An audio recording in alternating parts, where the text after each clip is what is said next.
Hi అండి. ఈరోజు మనం ఎగ్ కర్రీ ఎలా వండుకోవాలో చూద్దాం. ఈజీగా అండ్ టేస్టీగా కూడా ఉంటుంది. 3 ఆనియన్స్, 2 టమాటోస్ని కట్ చేసుకొని మిక్సీ జార్లో వేసుకుందాం. దీన్ని ఇప్పుడు మిక్సీ పట్టుకొని పక్కన పెట్టుకుందాం.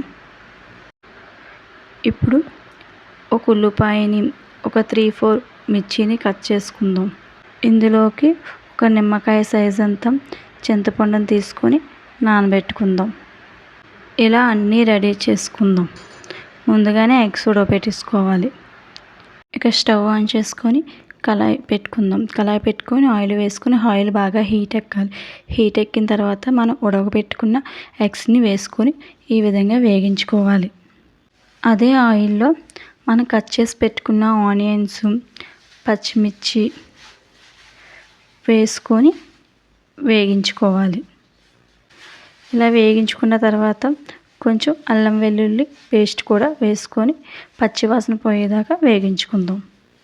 ఇలా వేగిన తర్వాత మనం ముందుగా గ్రైండ్ చేసి పెట్టుకున్న ఉల్లిపాయ టమాటా పేస్ట్ని కూడా ఇందులో వేసుకొని బాగా ఉడికించుకుందాం.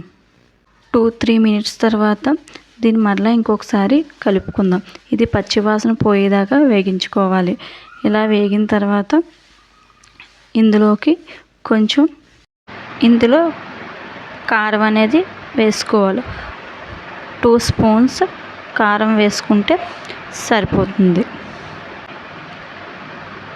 కారం వేసుకున్న తర్వాత ఇందులో 1 స్పూన్ మసాలా కూడా వేసుకోవాలి. ఇప్పుడు దీంట్లోకి తగినంత సాల్ట్ను కూడా వేసుకోవాలి. ఇలా వేసుకున్న తర్వాత దీన్ని అటు ఇటు బాగా కలుపుకోవాలి. ఈ విధంగా బాగా వేగించుకున్న తర్వాత మనం ముందుగా రెడీ చేసి పెట్టుకునే ఎగ్స్ని చిన్న చిన్నగా ఈ విధంగా ఘాట్స్ పెట్టుకోవాలి. ఇలా పెట్టుకున్న తర్వాత మనం కర్రీలో వేసుకోవాలి.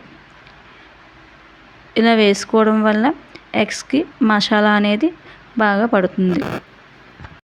అటు ఇటు కలుపుకోవాలి.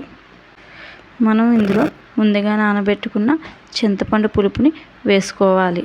ఇలా వేసుకున్న తర్వాత మళ్ళీ దీన్ని ఒకసారి అటు ఇటు కలుపుకోవాలి.